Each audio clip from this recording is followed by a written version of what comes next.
अगर आप चाहते हैं देश दुनिया की सबसे तेज, सटीक और बेबाक खबरें, तो अभी हमारे चैनल को सब्सक्राइब करें। यहाँ आपको मिलेंगी राजनीति, खेल, मनोरंजन और बड़ी ब्रेकिंग न्यूज सबसे पहले और सबसे भरोसेमंद अंदाज में। सच के साथ रहने और हर बड़ी खबर से अपडेट रहने के लिए सब्सक्राइब बटन दबाएं और बेल आइकॉन जरूर ऑन करें, ताकि कोई भी बड़ी खबर आपसे छूट न जाए। रिवॉल्विंग लाइट न्यूज़पेपर सरकार ने संसद में साफ किया कि देश में तारांकन एलपीजी गैस सिलेंडर की कोई कमी नहीं है और लोगों को घबराने की जरूरत नहीं है। पेट्रोलियम मंत्री हरदीप सिंह पुरी ने बताया कि ब्लैक मार्केटिंग रोकने के लिए नियम कड़े किए गए हैं। अब शहरों में दूसरा सिलेंडर तारांकन 25 दिन बाद और ग्रामीण इलाकों में तारांकन 45 दिन बाद बुक किया जा सकेगा। मंत्री ने कहा कि भारत कई देशों से कच्चा तेल खरीद रहा है, इसलिए सप्लाई सुरक्षित है। वहीं राहुल गांधी ने एलपीजी को लेकर चिंता जताई, लेकिन सरकार ने कहा कि घरेलू गैस आपूर्ति पूरी तरह सुरक्षित है। भारत में पेट्रोल डीजल की कमी नहीं, हरदीप पुरी। राहुल गांधी के सवाल पर जवाब देते हुए पेट्रोलियम मंत्री हरदीप पुरी ने कहा कि देश में पेट्रोल डीजल की कोई कमी नहीं है। उन्होंने कहा, हमारे पास पर्याप्त गैस और तेल है। भारत कई देशों से क्रूड ऑयल खरीद रहा है। होर्मुज संकट से तेल की आवाजाही पर असर हुआ है। भारत के पास पर्याप्त कच्चा तेल मौजूद है। 3. भारतीय क्रिकेटर हार्दिक पांड्या विवाद में आ गए हैं। आईसीसी मेंस टी20 वर्ल्ड कप जीत के बाद नरेंद्र मोदी स्टेडियम में जश्न के दौरान वो गर्लफ्रेंड माहिका शर्मा के साथ डांस करते दिखे। उस समय उनकी पीठ पर तिरंगा लिपटा हुआ था। इस पर पुणे के वकील वाजिद खान ने राष्ट्रीय ध्वज के अपमान का आरोप लगाते हुए शिकायत दर्ज कराई। उन्होंने कहा कि prevention of insults to national honour act 1971 तारांकन के तहत तिरंगे की गरिमा बनाए रखना जरूरी है। मामले की जांच की मांग की गई है। 4. अमेरिका की राजधानी वॉशिंगटन डीसी के नेशनल मॉल में एक विवादित स्टैच्यू चर्चा का विषय बन गया। इसमें अमेरिकी राष्ट्रपति डोनाल्ड ट्रंप और यौन अपराधी जेफरी एप्स्टाइन जैसी आकृतियों को फिल्म टाइटैनिक के प्रसिद्ध टाइटैनिक पोज में दिखाया गया है। स्टैच्यू पर किंग ऑफ द वर्ल्ड लिखा है, जो फिल्म के मशहूर डायलॉग की ओर इशारा करता है। बिना घोषणा के लगाए गए इस स्टैच्यू का वीडियो सोशल मीडिया पर तेजी से वायरल हो रहा है और इसे ट्रंप एप्स्टीन संबंधों पर व्यंग्य माना जा रहा है। 5. एलपीजी की कथित कमी को लेकर विपक्ष ने संसद के बाहर प्रदर्शन किया। विपक्ष के नेता राहुल गांधी समेत कई सांसदों ने सरकार के खिलाफ नारेबाजी करते हुए नरेंद्र भी गायब, सिलेंडर भी गायब जैसे नारे लगाए।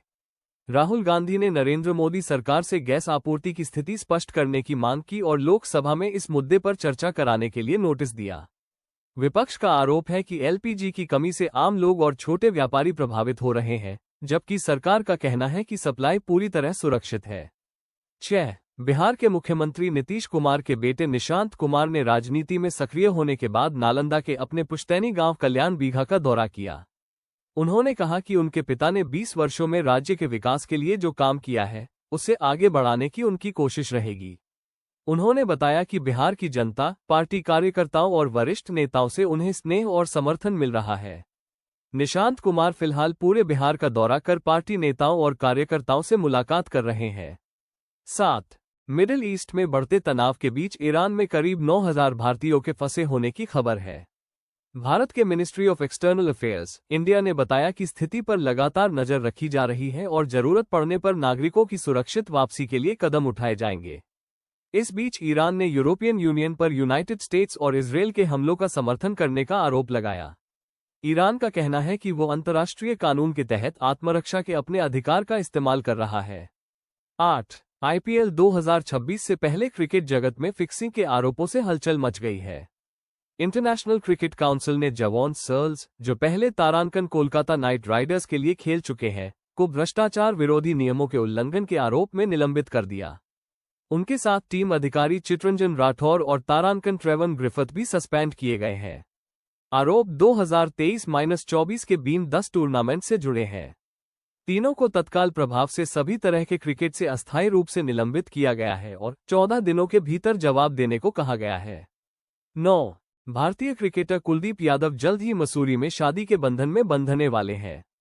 उनकी शादी के लिए शहर के एक लग्जरी होटल को पूरी तरह बुक किया गया है, जहां खास इंतजाम किए गए हैं। समारोह में क्रिकेट और खेल जगत की कई बड़ी हस्तियों के शामिल होने की उम्मीद है, जिनमें भारतीय टीम के खिलाड़ी और करीबी दोस्त शामिल रहेंगे।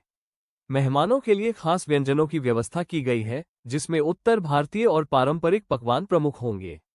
शादी को लेकर तैयारियां जोर शोर से चल रही हैं।